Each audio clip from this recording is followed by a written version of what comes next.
Okay, so here are just some of my after-dawn thoughts on this new game, FBC Firebreak. First off, I want to say I was actually following this game pretty closely, just because I'm a pretty big Control fan. I played the game, loved it, loved. Crap, I forget the name of this one level, but if you know, it's the one with the just the shifting, moving level, you know, with the rock music. I'll bring it up. I'll probably edit it in. But that was like insane. That was probably one of the coolest gameplay experiences I've had in a hot minute. So I was looking forward to something else from this studio Remedy. Um, and of course, they had made Alan Wake 2 before that, but I just didn't really get into that one. Don't know, just wasn't interested. Wasn't really my type of thing. But FBC Firebreak did kind of seem like something that was more up my alley. I am pretty into horror shooters. I want to say my most recent favorite, I guess, was Dark Tide, but stopped playing that one just because me personally, it's not living up to my expectations of what I thought it was going to be. But that's neither here nor there. So FBC Firebreak, what are my thoughts? First off, let's say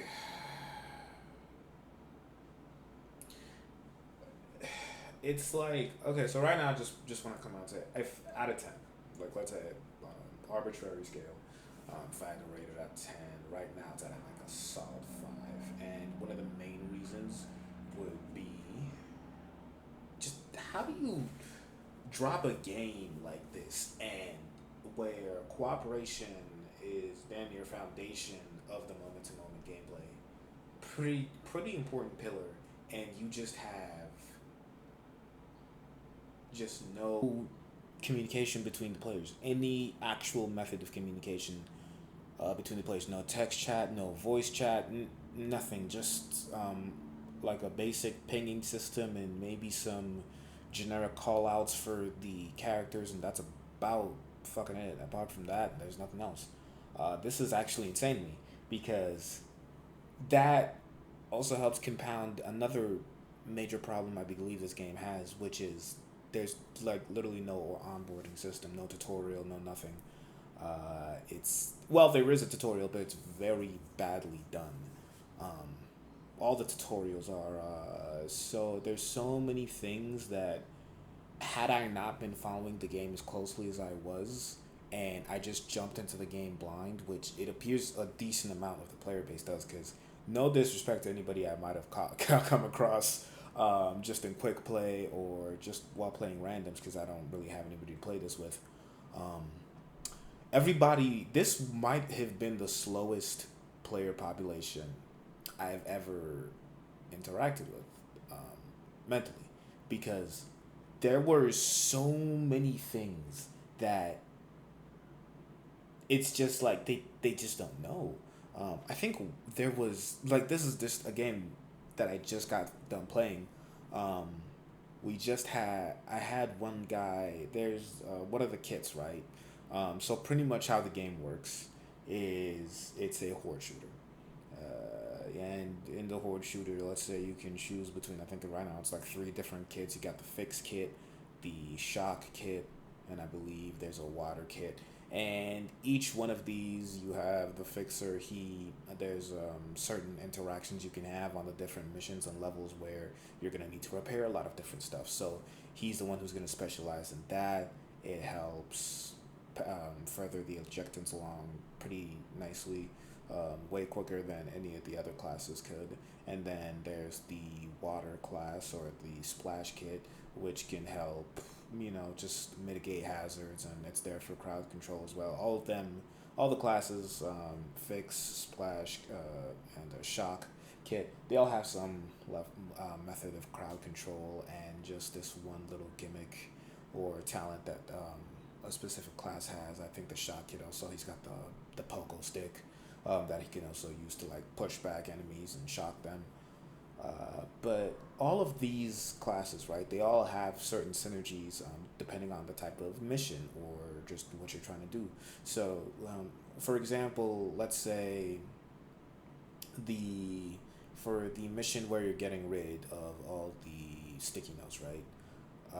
There is a certain interaction in between the shock kit and the water kit and the splash kit, where the splash kit he makes all the sticky notes wet, and the shock kit just electrocutes all the water, just burning it up. It's way more efficient than what I ended up doing a lot of time was, which is because nobody really knows what the hell to do in this game. I don't know whether it was because I was playing on Game Pass, and the type of audience that kind of attracts. It's just a bunch of, I want to say, Gen Alphas, dads that are just they have the subscription and they're just trying to see what they can play on a random Saturday, and just these aren't people who I guess follow games as closely as somebody like me would, and you can very much tell because it's just there was another guy who he put down his utility tool, right, because the game's also got utility tools. I think the fix kit guy, he's got a turret.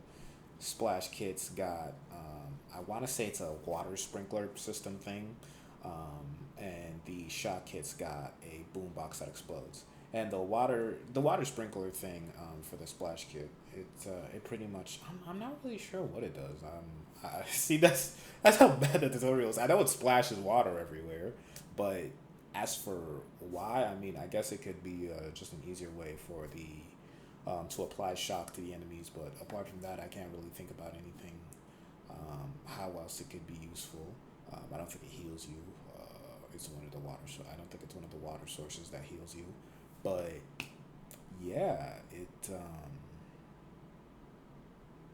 there was one guy who he just took it out right while we were towards the end of the mission. He put it on the ground and then he just started shooting it with his pistol. You're supposed to shoot it with the water cannon thing. He didn't know that. Like, this is actually the slowest player population I've ever been a part of. And it's really sad because I can tell this game has the skeleton, it has the bones of something that could end up being pretty good. Just the dialogue between the various characters, the various people, just the different player characters, the cool, like, kind of office style banter mixed with this just dark kind of horror vibes. It's really cool. It's giving me crap. What's the name? What We Do in the Dark, kind of. It's giving me those kind of vibes. It's just really good dark comedy. And a lot of the characters, I ain't gonna lie, like the dudes in the menu was a Hank, and that other dude, I don't know if he sounds like I don't know, some lower level employee. You can just tell in the voice. Yeah, that's an assistant. But yeah, like just the different banter that they have while you're in the menus, just messing with your loadout. It gives the game a lot of character, and I just kind of like being there. But it's just the game is very, very obviously very undercooked because even apart from the bad communication but bad tutorials, it's very unoptimized. I've run a 3070 Ti. I've got like one of the newest, I think it's like an Asus, my motherboard. I got hella RAM. I think 64 gigs of RAM. i7 17900K. It's just, I've got a pretty, like I wouldn't say it's middle of the line. I say upper middle of the line. But a pretty okay rig, and I'm sorry, but you guys I should not be running 30 FPS or suboptimal FPS. And oh, that's another thing. It keeps changing my settings to the worst possible ones. It's just, you can tell, like, this is, to be fair, this is Remedy's first, like, online, multiplayer game.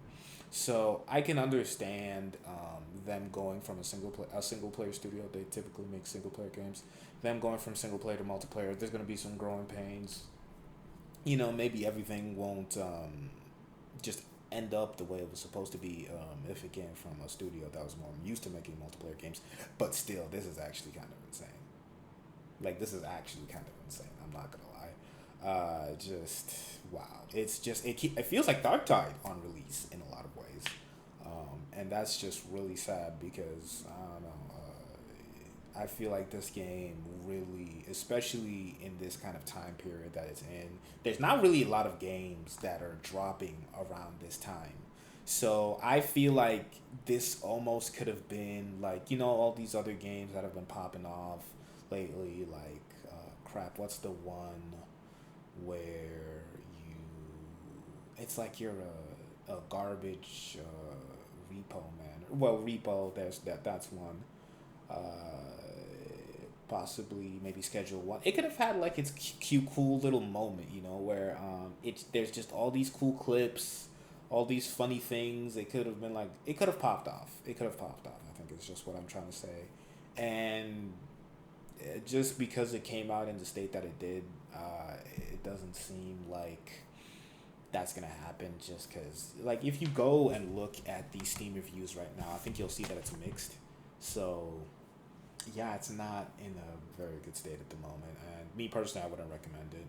I think it definitely needs a couple more months in the oven. I'd say 5 to 6 maybe, just to get everything ironed out, because it seems like even though the bones and skeletons of a good game are there, there's just a lot to fix. And another thing that comes to mind is like the battle pass. It's structured so weirdly.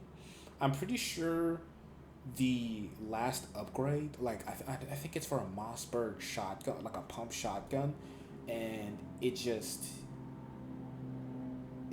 the same. It's the same level as when you first unlocked it. So it's just like you progress through the battle pass, right? So like weapon upgrades are in the battle pass for some reason. Very interesting way to. That's just an interesting setup. Let's say that I've never seen that before, but sure, weapon upgrades in the battle pass. Um, eh, I don't even know what to say. Just the battle pass is just it's a big. It's something. It's something. The battle pass is something. Don't know why it's structured the way it is. Don't know why rewards are placed at the places they are in the battle pass. I think the earliest weapon upgrade you can unlock is for the revolver, and then after that you don't get anything for a hot minute. And then yeah, it's really weird. I really think they should rework it.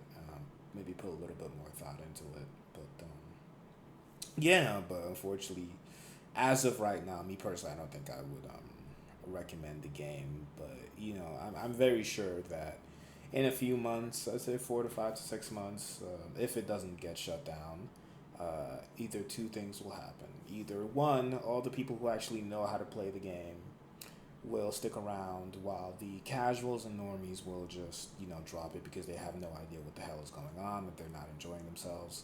Or two, they'll actually fix everything and, a better onboarding system, better tutorials, and eventually the game is gonna end up in a pretty decent state if it does not get shut down. Because right now, damn, this is not looking good. I would not spend money on this game, me personally. But hey, yeah, that just wanted to share my thoughts on that. So yeah, talk to you later.